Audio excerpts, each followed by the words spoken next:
Donc bonjour à tous. Donc oui, aujourd'hui j'ai organisé donc un petit speed learning ce midi sur les principes du data mesh. Parce que c'est un terme qu'on va retrouver de plus en plus aujourd'hui. C'est quelque chose qui est en train de beaucoup percer au niveau de la mise en place de big, enfin de data lake, de big data au sein des entreprises. Et donc c'est des choses que vous pouvez être amené à, à recroiser sur pas mal d'appels d'offres ou dans la vie, de tech, pour, si on a des techs, qui sont présents aussi. Aujourd'hui, donc ça va s'articuler, on va faire une petite introduction, on va voir un petit peu les principes, du data mesh. Heu on va partir sur une étude de cas, avec une petite démonstration, enfin, de la mise en place d'un data mesh au sein d'une entreprise fictive et puis après on finira, bah, éventuellement par des questions-réponses si vous en avez. Toc, voilà, donc aujourd'hui, donc le principe d'un data mesh, donc c'est, une approche en fait des gestions qui est décentralisée contrairement à aujourd'hui dans beaucoup d'entreprises où on a des data lakes, des data warehouse en fait qui sont, un élément central de l'entreprise, pour la business intelligence et pour la recherche de données, et toutes les données de l'entreprise. Donc au lieu de partir sur une approche centralisée, on part avec le data mesh sur une approche décentralisée où chaque domaine de l'entreprise, chaque métier, possède et gère donc, ses propres données et va les exposer en fait, via un outil compatible pour, ce principe de data mesh, comme un produit et donc qui va être à disposition en libre service de tous les autres, utilisateurs qui auraient besoin d'utiliser cette donnée. Donc on a 4 principes fondamentaux pour le data mesh, qui est donc la propriété des données par domaine, donc chaque métier, que ce soit le marketing, les RH, la vente, et cetera. Chaque domaine de l'entreprise est propriétaire de sa donnée. Il faut évidemment donc mettre une infrastructure de données en libre service, hein, donc il existe plusieurs acteurs aujourd'hui, heu, pour mettre ce genre d'infra, en place. Hem Et donc, chaque domaine devra mettre à disposition un ou des produits de données, heu, pour, à mettre à disposition. Et enfin, la gouvernance, est donc fédérée par l'interopérabilité des données. Donc en fait, donc les données doivent pouvoir, se croiser et la gouvernance, des données est faite, donc par chacun des métiers. Alors un petit schéma d'un data mesh, voilà, de ce qu'on peut imaginer comme data mesh. Donc en fait, c'est que chaque métier de l'entreprise, a ses propres données et les met à disposition des autres via une plateforme libre service qu'on peut voir au milieu du schéma donc de data mesh. Et donc tout ça peut être ensuite, croisé et chaque métier étant responsable de sa donnée va pouvoir, via la gouvernance, dire si sa donnée est fiable ou pas.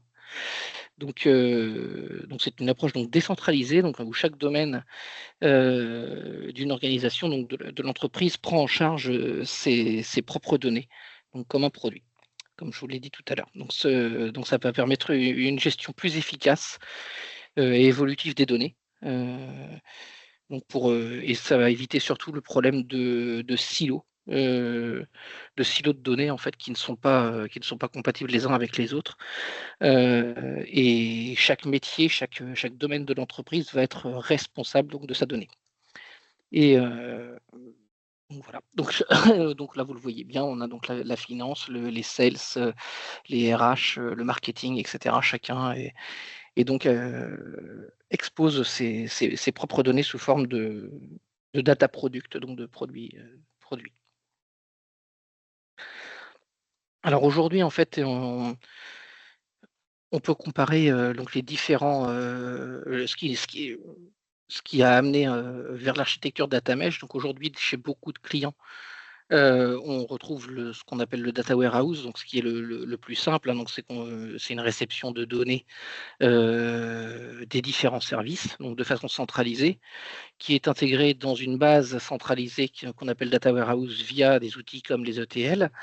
Ce data warehouse qui est donc ça j'avais déjà fait un speed learning à ce sujet, qui est une base donc centralisée, et qui permet de croiser les données selon différentes dimensions, va permettre de ressortir du reporting, de business intelligence pour aider à la décision. Donc ça, c'est ce qu'on trouve encore aujourd'hui majoritairement dans la plupart des entreprises.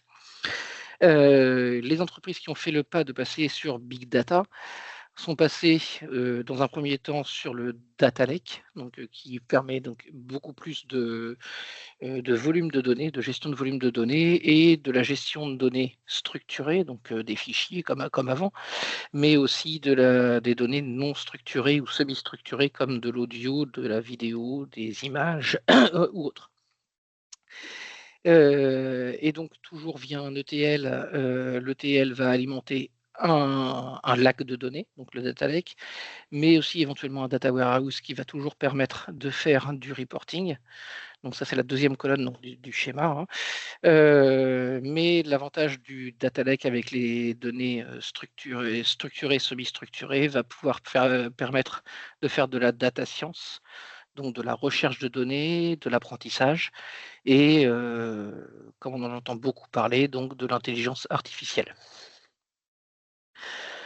Ensuite, donc il y a une nouvelle approche donc qui est le data lakehouse, qui permet, qui est relativement proche du data lake, mais qui permet via un data lake de faire directement avec ces données, structurées, semi-structurées et non structurées, du reporting, de la visualisation, de la data science et de l'intelligence artificielle.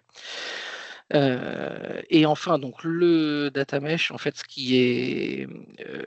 qui change, dans cette infrastructure, donc c'est que là, on a des domaines de données qui exposent et qui utilisent les données des autres domaines, donc des autres services de l'entreprise.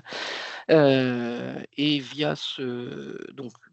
tout est stocké aussi dans un data lakehouse, mais en fait, via l'exposition de ces données sous forme de produits de données, chaque domaine va être responsable de sa donnée. Donc on est vraiment plus sur de la décentralisation, de la donnée, contrairement à avant où en fait on avait une approche vraiment de centralisation de la donnée et donc de gouvernance centrale. Heu, Là on décentralise, le tout et on responsabilise l'intégralité des métiers.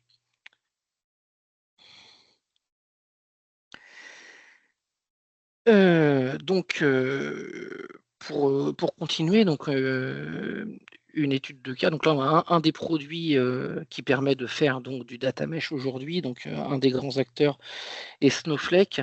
Donc voilà, c'est un petit schéma, d'une architecture Snowflake. Donc voilà, en fait, on a des produits de données, qui sont donc, reliés les uns aux autres, et qui s'exposent les uns aux autres via des services, via des API, via différentes choses, hein. On peut en fait, tous ces outils sont compatibles avec, AWS, avec, Google Cloud, avec Azure et cetera. Et donc les différents services, les différents domaines sont sont interconnectés et, en libre service pour les utilisateurs finaux, pour ensuite, à des fins de reporting. N'hésitez pas à m'interrompre, hein, si vous avez des questions ou si vous avez des remarques, évidemment. Heu, voilà, donc pour continuer, un petit peu, donc voilà, donc là on a donc donc l'architecture donc Snowflake, donc avec les différents produits de données qui sont donc soit accessibles en direct, via les utilisateurs, mais en fait qui peuvent être aussi, utilisés via Google Cloud comme je le disais, AWS, Azure et cetera. Donc sous forme d'une plateforme data, libre service. Un autre, acteur sur lequel j'avais fait déjà une petite présentation il y a quelque temps, et donc Microsoft Fabric, hein, qui est sorti, il y a un petit peu plus d'un an maintenant. Et donc qui pareil permet de faire du data mesh, donc c'est un des concurrents maintenant de Snowflake, je pense. Ou donc de la même chose en fait via OneLake, donc là ça c'est la terminologie Microsoft Fabric. OneLake permet directement donc aux différents domaines de présenter ces différentes données et de les croiser. Et là, alors c'est vrai qu'on ne l'a pas vu dans le schéma d'avant avec Snowflake, mais en fait, il y a l'importance donc de cette décentralisation, la notion de type de données. C'est-à-dire que si on est sur une donnée bronze, silver ou gold, en fait, ça permet de connaître la fiabilité de la donnée et savoir si on est vraiment sur une donnée, fiable et référentielle, ce qui permet d'éviter les incohérences de données. Une fois qu'on croise les données entre elles, Heu, voilà, si les sales sont, la source gold pour la base client, bon, bah, voilà, c'est même si la base client, est quelque part d'autre, par exemple au niveau du marketing, ça permet de définir vraiment quel est le domaine qui va être, source de référence, au niveau de telle ou telle donnée et d'utiliser la bonne donnée, la donnée la plus fiable et la plus récente et la plus à jour.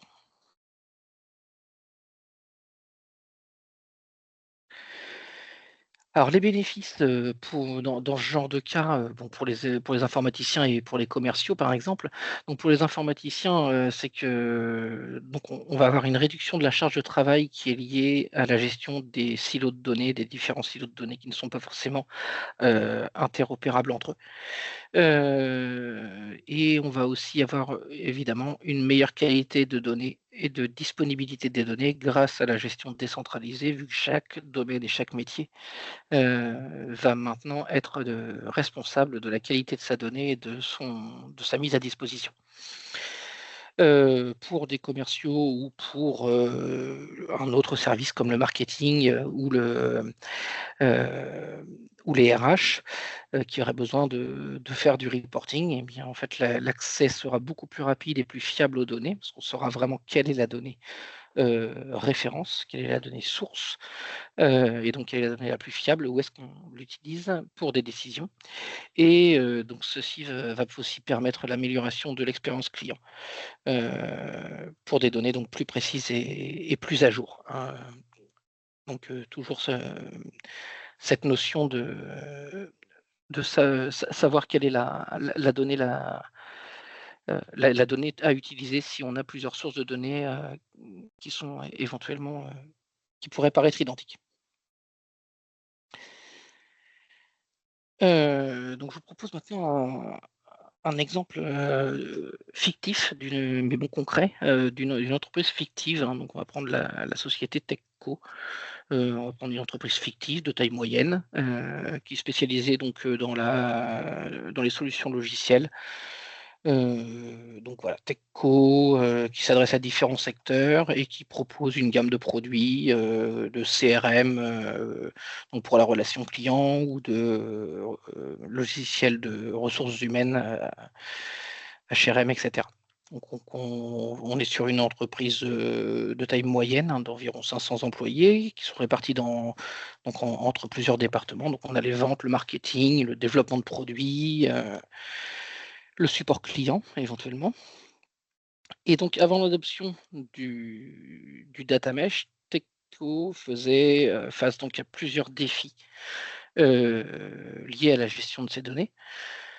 Des silos de données, comme on l'a expliqué tout à l'heure, donc pour chacun des départements. Donc chaque département avait ses propres bases de données, et donc ceci, rendait donc difficile l'accès aux informations consolidées, donc pour croiser les données entre elles, entre les différents départements. Chacun avait sa propre base mais ne permettait pas forcément de partager facilement avec les autres services. Il y avait aussi des difficultés d'intégration, donc l'intégration des données entre les différents systèmes, donc pouvait être, relativement complexe et chronophage.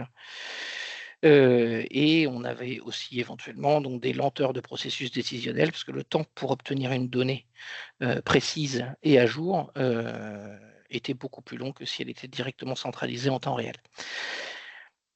Et enfin, la qualité de la donnée dans un format de silo, donc les données pouvaient être souvent redondantes, comme on l'a dit tout à l'heure, par exemple pour une base client qui est utilisée par différents services, et éventuellement on pouvait entraîner des incohérences ou des erreurs donc, pendant les analyses.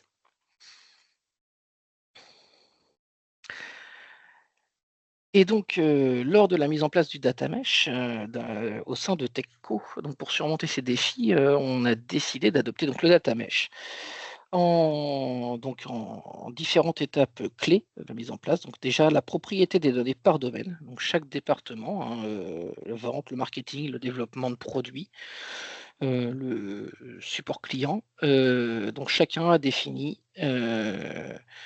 Heu, donc chaque service a été défini comme un domaine de données. Et chaque domaine donc a dû, en parallèle, nommer un responsable de la donnée, qui est chargé donc de la gestion et de la qualité de la donnée, et aussi éventuellement de son évolution au cours du temps, pour la mise à disposition de cette donnée.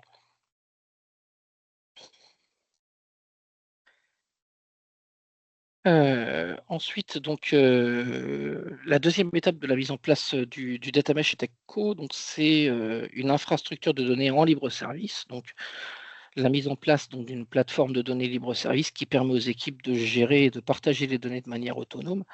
Donc, comme éventuellement, Fabric ou Snowflake, en fait, qui permet d'exposer sa donnée via des web services, via des API, et cetera, et qui permet donc d'accéder aux différents domaines, de façon, autonome, heu et sans autre besoin. Et donc pour ça, il va falloir fournir donc un outil de ressources pour faciliter aussi la gestion des données par chaque domaine.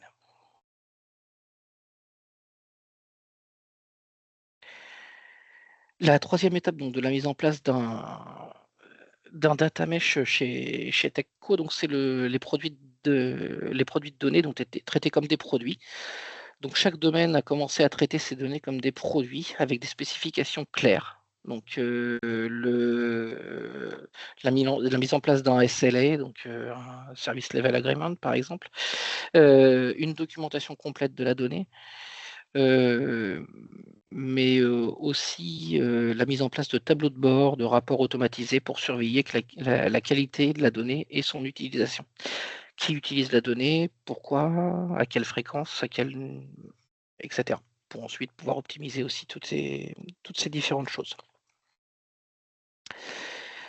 Et enfin le 4e point, donc qui est un des gros points du data mesh par rapport à ces architectures, précédentes. Donc c'est la gouvernance fédérée, par l'interopérabilité des données, donc l'établissement de standards de gouvernance, hein, des données pour assurer donc, que les données soient, cohérentes et interopérables entre les différents domaines. Donc on puisse croiser l'intégralité des données entre elles, à des fins de reporting, de prise de décision ou d'autres choses comme de l'intelligence artificielle ou de l'apprentissage de modèles de données. Et il a fallu aussi, au sein de Techco, donc créer des comités, interdomaines, donc pour superviser et améliorer, donc la gouvernance de la donnée, hein, parce qu'on est toujours dans un souci d'amélioration continue.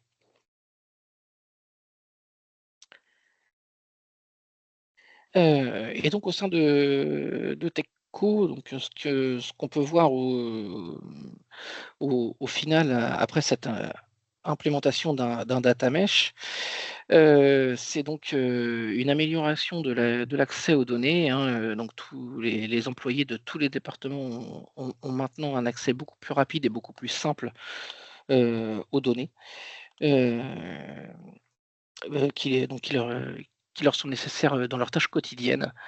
Donc là, on a aussi une grosse réduction du temps de prise de décision avec des rapports automatisés, des données de meilleure qualité, et les décisions donc stratégiques de l'entreprise donc sont prises, beaucoup plus rapidement. On a aussi donc une augmentation de la qualité de la donnée, hein, vu que maintenant on connaît donc, chaque responsable de chaque donnée. Ici on est donc sur une source bronze, silver ou gold. Donc ce qui évite les erreurs ou les données incohérentes. Heu et donc les responsabilités sont beaucoup plus claires et donc c'est ce qui entraîne donc une amélioration de la qualité de la donnée. Et enfin, donc une collaboration accrue entre les départements, donc les silos de données, sont maintenant supprimés. Les départements donc collaborent beaucoup plus efficacement en partageant de l'information, heu et donc tout ça est beaucoup plus fluide au sein de l'entreprise.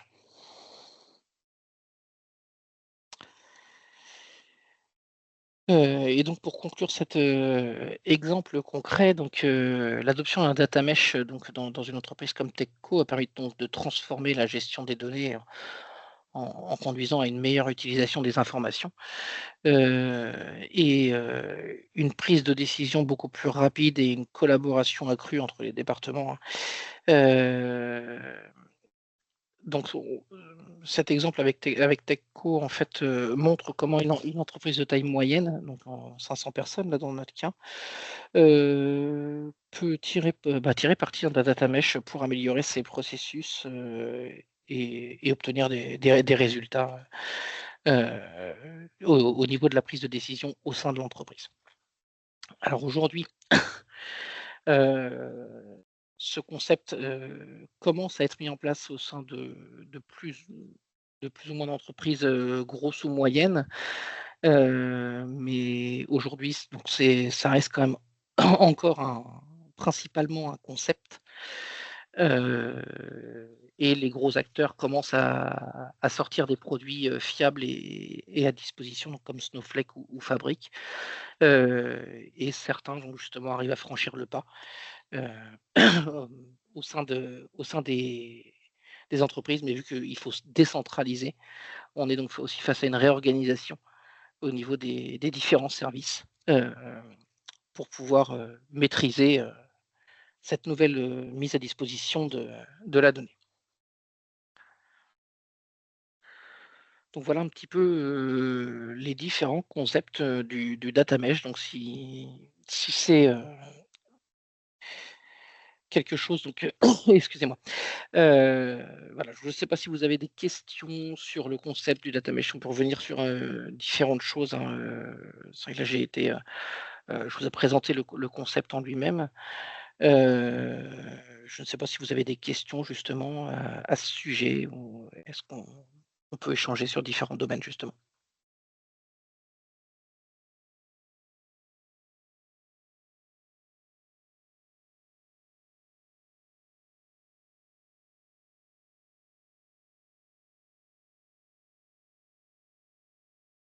Alors, c'est quelque chose qui donne envie, par rapport à tout ce que tu as expliqué.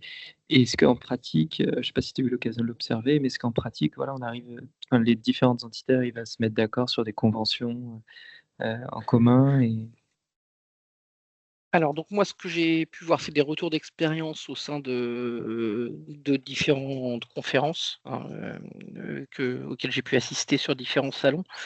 Je ne l'ai pas vu en pratique chez des clients pour l'instant malheureusement.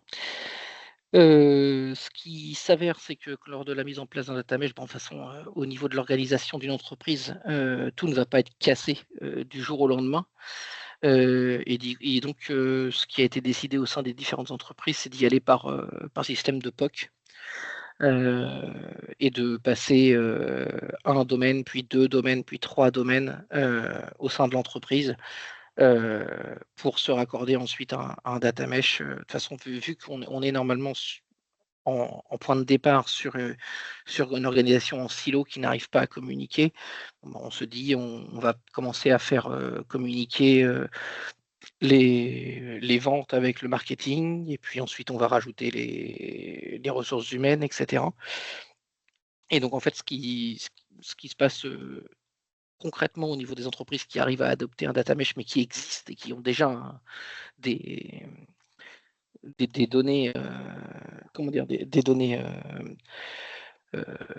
présente et un système de données, voilà, c'est qu'ils y vont en fait petit à petit, service par service, potentiellement. En fait, voilà, il y a des services pilotes et ensuite les autres viennent se greffer dessus si le concept fonctionne et est adopté par l'entreprise. C'est vrai que c'est une réorganisation aussi de l'entreprise au niveau des responsabilités et au niveau de beaucoup de choses.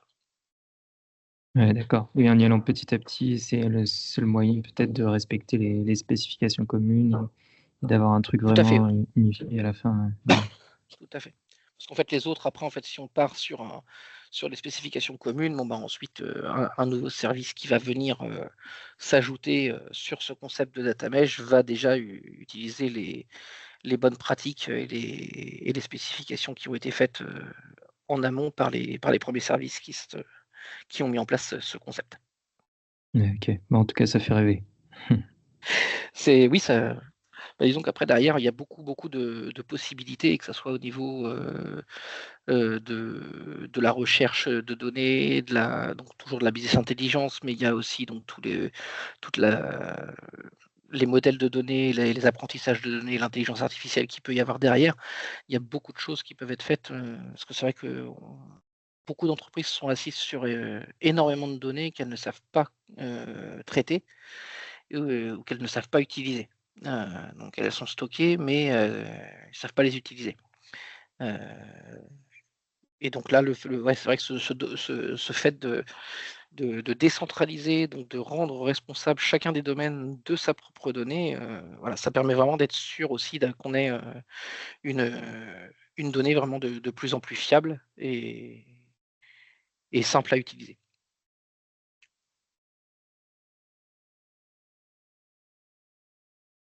Euh,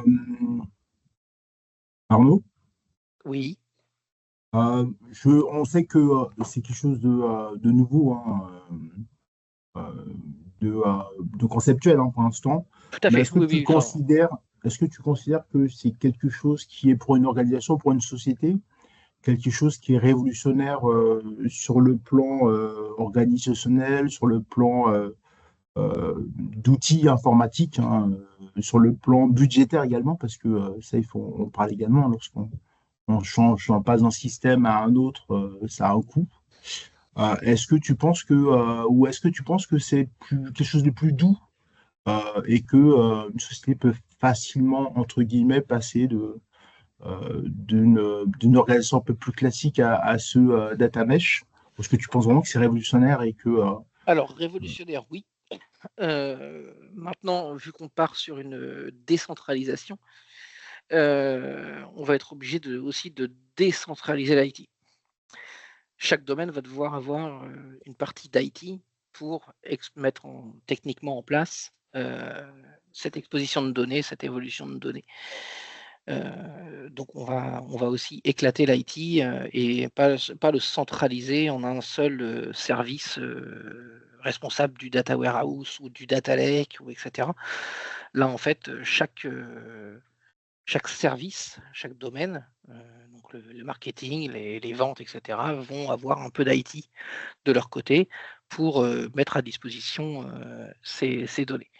Donc il y a de la réorganisation à faire effectivement au sein des entreprises qui veulent adopter ce nouveau schéma.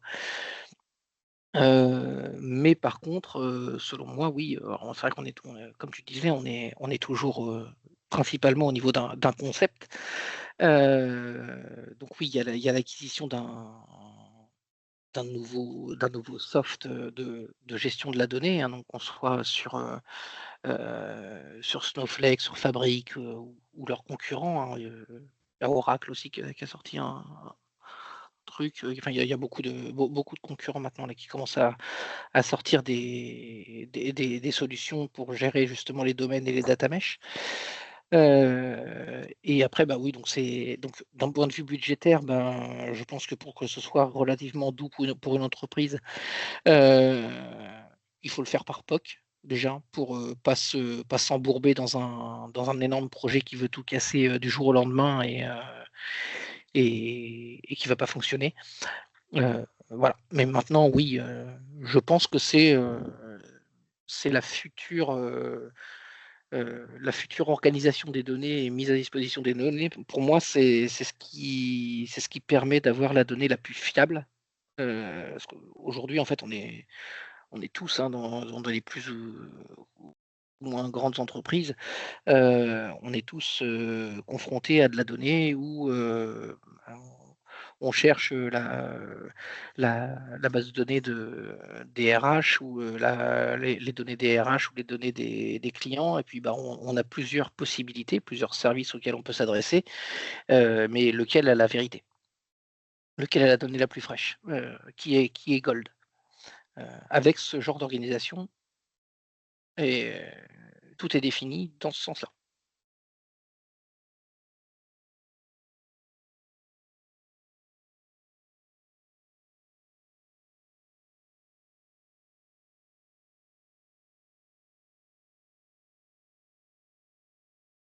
Merci, merci Arnaud.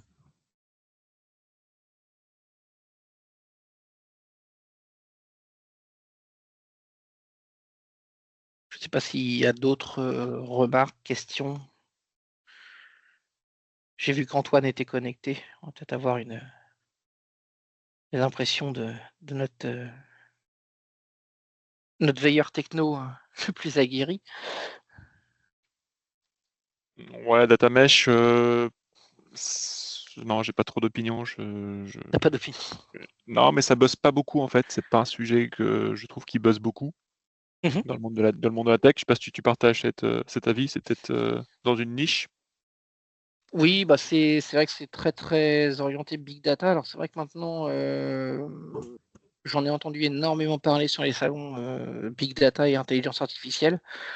Maintenant, c'est vrai qu'on est vraiment dans le pur domaine de la donnée et de l'organisation de la donnée au sein de l'entreprise. En fait, ce qui Peut-être Arnaud préciser que c'est pas si étonnant que ça, hein, que c'est à ce stade-là, je dirais pas embryonnaire, mais presque, l'explosion de la data, en tout cas dans la version qu'on lui connaît aujourd'hui, c'est depuis 4-5 ans où il y a une vraie euh, maturité ou reconnaissance de la data, hein. Avant, on avait de la data, on la mettait, on avait besoin d'utiliser. Depuis 5 ans, il y a une volonté, il y avait déjà des sociétés qui étaient dans cet état d'esprit, mais de plus en plus prennent conscience de la valeur de la data. C'est pour ça que d'ailleurs les métiers data ont explosé, hein.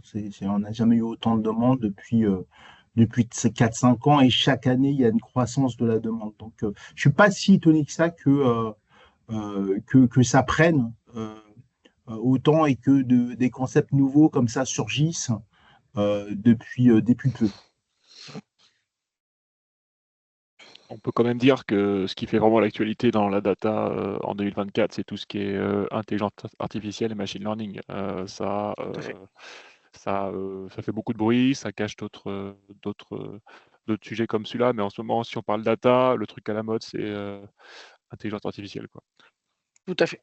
Tout à fait. C'est vrai que Et big data également, il faut le dire également. c'est ça. Big data. Mais donc justement big data et intelligence artificielle, en fait, bon, bah, big data, là, on est clairement sur du big data, hein, vu qu'en fait, c'est juste une réorganisation de la donnée, mais en fait, on est quand même derrière sur un concept de lag de données, et donc sur de la donnée, structurée et non structurée. Donc on est vraiment sur du concept big data, et derrière, en fait, hormis le concept de gouvernance de la donnée, qui est vraiment, pour le coup décentralisé, pour permettre de définir les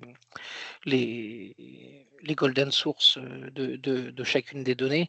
Derrière effectivement d'un point de vue technique, le machine learning et l'intelligence artificielle permettent de se sourcer justement sur ce genre de solutions de lac de données, soit par domaine, soit même, sur les anciens concepts de data lake ou lakehouse. Mais effectivement, oui, ce qu'on entend énormément depuis, on va dire 2 ans, c'est l'arrivée, oui, de l'intelligence artificielle. Tu m'arrêtes si je me trompe, Arnaud, mais moi j'ai l'impression que cette centralisation, en tout cas dans des structures d'une certaine taille, on l'avait pas, et que le data mesh par contre, le data mesh va beaucoup plus loin. Mais cette décentralisation, elle est dans toutes les. En tout cas, cette non-centralisation, on l'a toujours eu. Il y a toujours eu une base euh, pour la partie métier avec des produits financiers, une autre base pour voilà avec des choses qui sont pas trop claires. En tout cas, là, j'ai Oui, l'impression et que justement, mais DataMesh après, si tu voulais croiser ces conceptualise la données, chose tu et va étais obligé beaucoup de plus les loin. extraire et de les recentraliser dans un data warehouse via des exports et des réintégrations, hein, comme on le voyait dans les différents schémas. Je ne sais pas si j'ai les différents schémas là quelque part qu'on avait avant. Voilà. En fait, si tu veux, aujourd'hui, ta notion de silo, si tu voulais centraliser tes données de tes différents silos, tu es donc dans la première colonne du schéma là, qui est à l'écran, qui est en fait donc une extraction de la donnée donc partielle, hein, évidemment, de chacun des silos pour l'intégrer dans un data warehouse qui lui permet de centraliser et de reporter ou de visualiser de la donnée et faire de la recherche de la donnée. Donc ensuite, après, avec les différentes évolutions de volume de données et de type de données, on est passé sur le data lake ou les lakehouse, mais on était encore sur la même chose, c'est-à-dire qu'en fait, on n'était pas sur de l'exposition de la donnée via des domaines, mais on était vraiment sur de la centralisation encore dans des lacs de données. Là, en fait, chaque domaine n'extrait plus sa donnée, mais vraiment l'expose via des web services. Et en fait, tu accèdes directement. Il faut que ce soit sur des. On est principalement sur des architectures cloud. Hein. En fait, chaque domaine expose sa donnée pour qu'elle soit utilisée et croisée directement, en fait. Et c'est justement, c'est Lakehouse ou c'est Data Lake ou qu'est-ce qu'elles deviennent au final? Parce que c'est vrai qu'on a quand même sur certains appels d'offres, on a quand même des gros projets autour de Data Warehouse, de Data Lake, hein, avec parfois des centaines au moins des dizaines de collaborateurs dessus. Qu'est-ce qu'elles deviennent au final? Qu'est-ce qu'elles vont devenir? Ah bah tu l'auras toujours en fait ça. Je pense que pour ton historique, comme je le disais tout à l'heure, hein, de toute façon tu vas pas passer une entreprise. À terme, je parle si le projet arrive, donc il y a des pauvres, mais imaginons que tout Oui. se fait. Qu'est-ce qu'elles deviennent? C'est Data Warehouse ou Data Lake? Qu'est-ce qu'on en ferait? Ton data warehouse aujourd'hui, en fait, avec les produits qui gèrent les lakehouse ou les domaines ou les data mesh, donc comme Snowflake, normalement, tu n'as plus besoin de ton data warehouse, justement. En fait, tu as un produit qui te permet de reporter, de faire de l'intelligence artificielle directement avec tes données qui sont gérées par chacun de tes domaines de l'entreprise. Donc, tu n'as plus besoin d'une gestion centralisée, d'un stockage centralisé de ta donnée.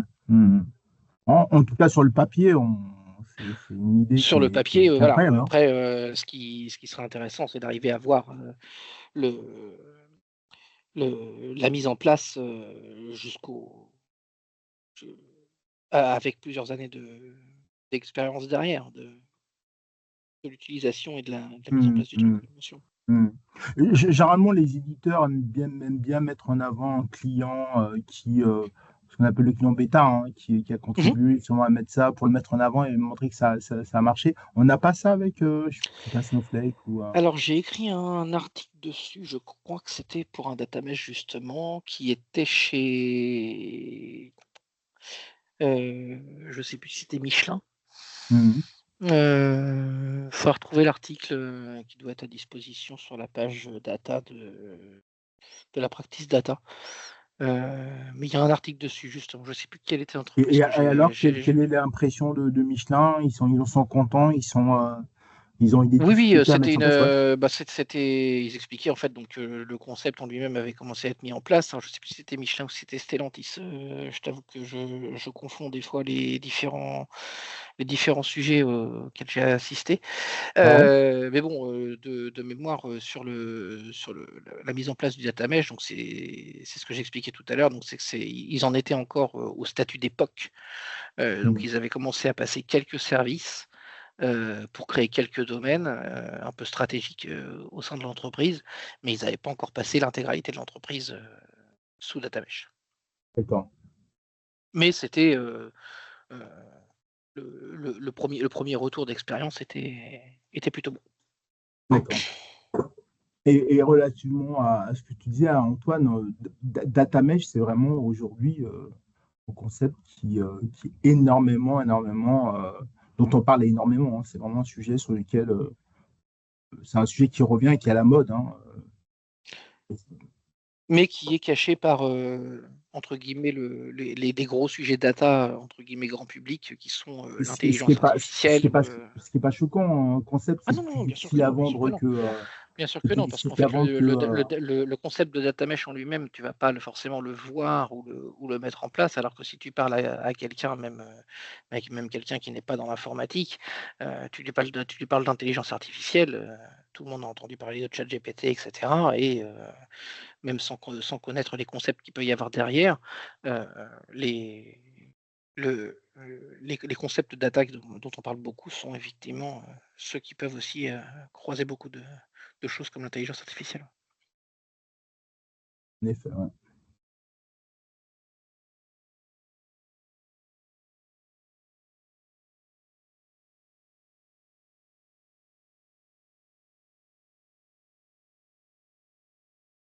Est-ce qu'on a d'autres questions, remarques? N'hésitez pas, hein. Ouais, pour débuter, qu'est-ce que tu suggères? Une vidéo, un logiciel, un article? Oui, alors j'en ai derrière. Ben, je vais essayer d'aller un petit peu plus loin. Je vais voir, hein, si j'arrive à, à aller un peu plus loin. Donc j'ai vu que chez Snowflake, je pouvais avoir une version gratuite pendant quelques jours. Donc je vais essayer d'aller voir un petit peu comment ça fonctionne avant d'aller au salon Big Data au mois d'octobre. Donc voilà, je vous ai mis quelques liens donc vers Snowflake, vers Microsoft Fabric, donc qui sont les deux acteurs que j'ai présentés tout à l'heure. Voilà, après on a IBM aussi qui présente le concept de data mesh sur son site et le livre blanc du data mesh sur Digora. Donc ça permet de se faire un petit peu de lecture pour pousser un peu le truc, si vous en avez envie. Peut-être Arnaud, un petit mot de l'équipe commerce. Je vois que quelques-uns sont présents parmi nous. Savoir s'ils ont déjà eu, en tout cas si déjà c'est des termes qu'ils ont pu retrouver sur certains besoins clients. Puis si c'est des termes qu'ils connaissaient déjà, Mhm. qu'ils avaient Oui, déjà bien sûr. rencontrés. Jean, Marie, Iman, Raja. Ouais, moi de mon côté, pour le coup, c'est un concept que je connaissais pas, data mesh. Par contre, effectivement, comme tu as dit tout ça tout à l'heure, sur nos appels d'offres, et là, nous, sur les sujets, effectivement, chez nos clients, il est plus question de data warehouse et de data lake. Ouais, c'est très intéressant, mais j'ai compris que du coup, oui, c'était encore un sujet assez nouveau. Mais c'est quelque chose dont je pourrais éventuellement discuter avec des clients. C'est très intéressant comme concept d'architecture. Mais voilà, merci pour cette presse. De rien. Oui, moi aussi, je rejoins Jean. Je connaissais pas du tout le concept. Donc, merci beaucoup. Et puis, moi, de mon côté, je vais continuer à approfondir ce sujet. Pas de problème. Bah, je ne sais pas si dans l'invitation Teams, il y avait la présentation PowerPoint, mais je vais vous la copier cet Ah, après-midi. peut-être une dernière question pour ma part, Arnaud. Oui. Tu es des équipes, hein, data. Est-ce que lorsqu'on t'en parle à tes managers, aux clients, est-ce que c'est des choses qu'ils connaissent, qu'ils envisagent? Qu'est-ce que ça leur évoque, qu'est-ce que ça évoque pour eux? Alors, qui connaissent, oui. Aujourd'hui, clairement, chez mon client, on est sur du data warehouse. Donc, vu qu'on n'est pas encore sur du data lake, autant dire qu'on est au premier pilier des différents types d'architecture. Donc, on est très loin du data mesh. Donc, c'est pas chez mon client actuel que je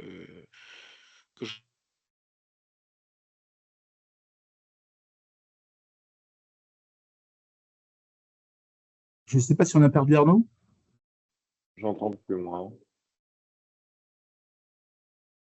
J'ai eu un problème de son, je suis désolé. Est-ce que vous m'entendez? Là, t'es de retour, Arnaud, on t'entend. Hein. Oui, je suis de retour, je suis désolé, j'ai mon casque qui s'est débranché, je ne sais pas ce qui s'est passé. Donc, oui, comme je disais, oui, c'est pas chez mon client actuel que je vais pouvoir mettre en place du data mesh, vu qu'on en est qu'il y a du data warehouse, un très gros data warehouse, mais du data warehouse quand même. Maintenant, oui, chez des clients qui ont déjà fait le pas de passer à Big Data et qui ont du data lake, il est envisageable d'essayer de. Faut que le client soit d'accord, parce qu'en fait, c'est une philosophie d'entreprise, en fait. Hein, c'est ce qu'on appelle maintenant les entreprises data-driven. Hein, Stellantis en est une, par exemple, maintenant. Donc, en fait, c'est les entreprises qui sont donc conduites par la donnée, en fait, qui sont organisées autour de la donnée. Et donc, dans ce type d'entreprise, il peut être envisagé de mettre ce genre de choses en place. Aujourd'hui, moi, malheureusement, je peux pas le concrétiser. D'accord. Mais on peut avoir des clients un petit peu ouverts à l'innovation et justement qui sont.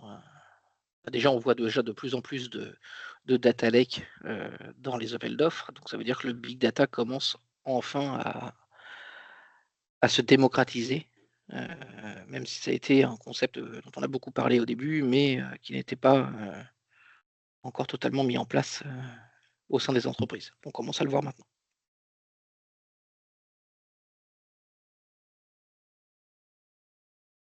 Bon, en tout cas, c'est extrêmement clair, Arnaud. Hein. C'est très, très bien. Est-ce qu'il y a d'autres questions?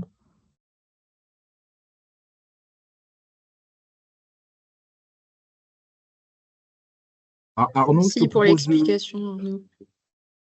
Arnaud, De je rien. te propose de clôturer ce speed learning. Merci à toi Oui. pour ce speed learning extrêmement qualitatif. Eh ben, je suis content que ça vous ait plu. Hein. N'hésitez pas, si vous avez besoin, vous m'envoyez un message par Teams si vous avez des questions qui peuvent vous revenir plus tard, ou un mail sur mon mail à Gofi. Hein. Il y a aucun souci, je me ferai un plaisir de vous répondre. Et puis peut-être également la page SharePoint Data. Hein. Donc, Oui, c'est vrai que je ne l'ai pas mise, la page SharePoint Data. Je vous la mettrai aussi dans l'invitation Teams. Je répondrai en mettant le PowerPoint et je vous rajouterai toutes les adresses. Merci Arnaud.